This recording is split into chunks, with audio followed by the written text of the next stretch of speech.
2 months ago, as you know, we were facing serious problems. The country was dying by inches. It was dying because trade and commerce had declined to dangerously low levels. Prices for basic commodities were... When I was a boy, my father said to me, always try to be a Carnegie. Save up every penny, boy, that you may earn, and you may in turn have money. I remember my father taking me down. It was about 2 blocks away. There was a bank building, and there were crowds in front of it. And we were across the street, and he was pointing out to me that the people were gathered because the bank had closed. And of course, you know, there was panic, and people wanted their money and couldn't get it.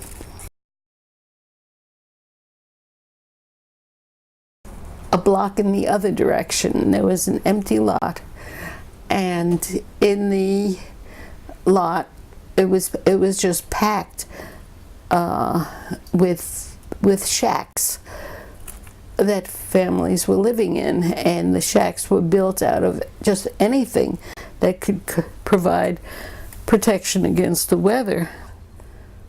Cardboard, tin, or some kind of metal. My family,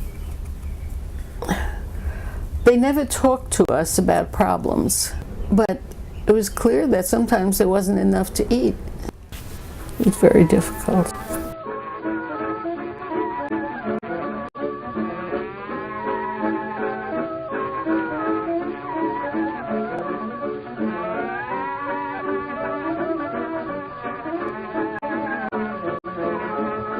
On Thanksgiving, kids would go around begging anything for Thanksgiving. And my sister came home with 10 cents. Every little bit added to what you've got makes just a... And she gave me a penny.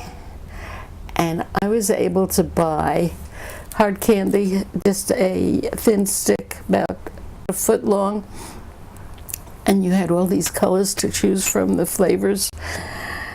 And I felt the wealth of having a penny to spend. And this was the greatest treat. It's true that 10 cents could buy a loaf of bread also. But this is the level on which we were working.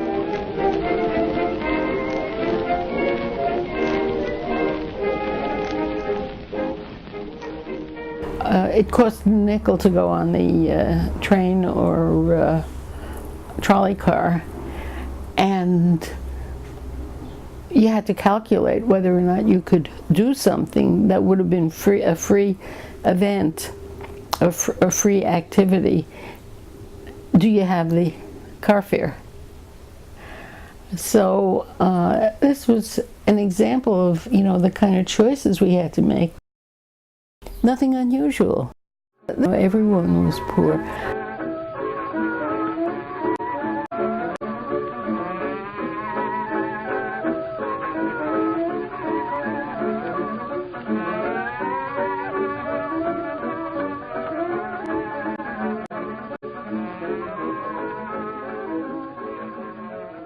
How did the Depression end? With the war? With the war, there was a demand for munitions. My sister became a lathe operator. I was still in college at that time. My contribution was knitting scarves and baklavas, but a hood with eyes and mouth openings.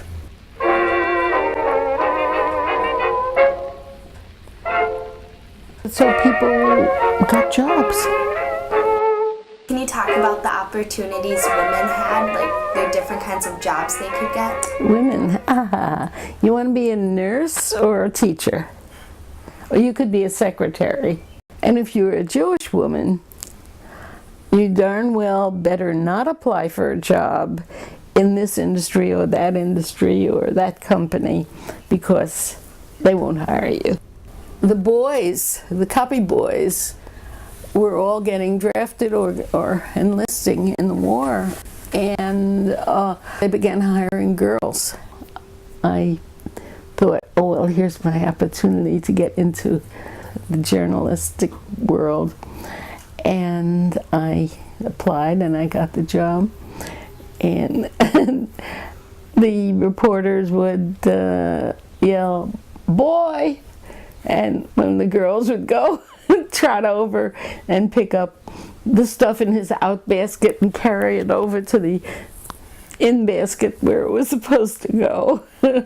There were, I think, 4 women who were reporters or writers at the New York Herald Tribune. All the rest were men.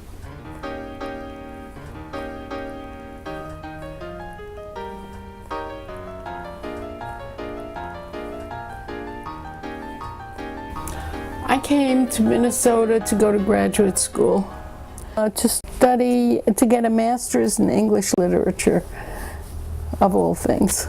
I was 27.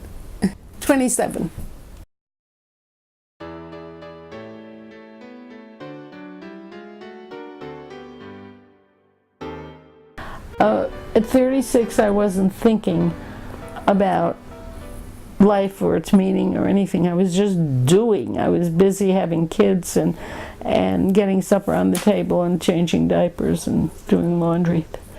And that was it, you know.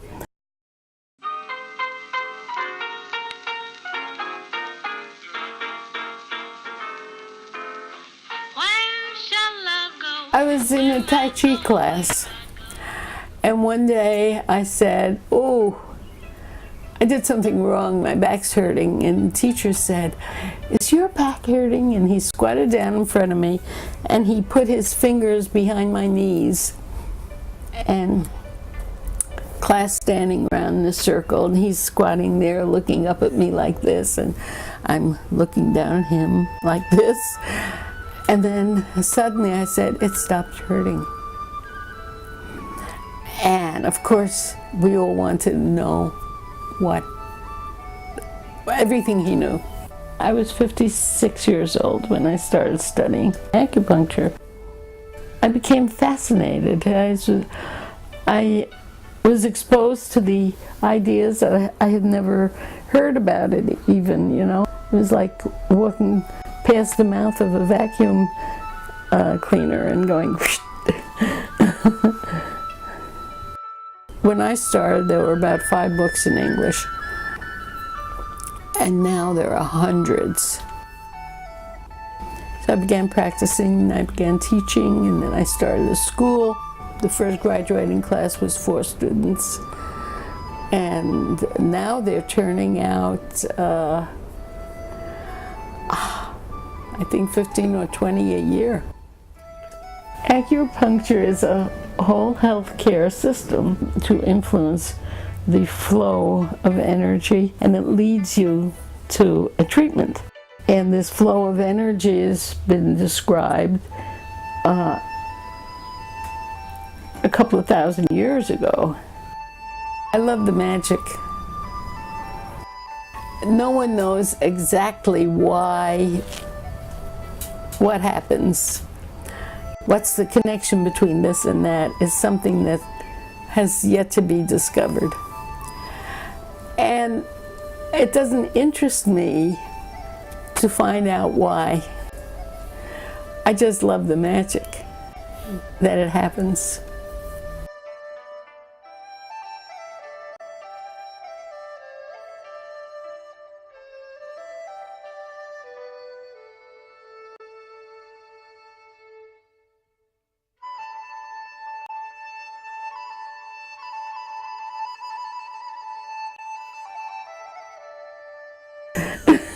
Yeah.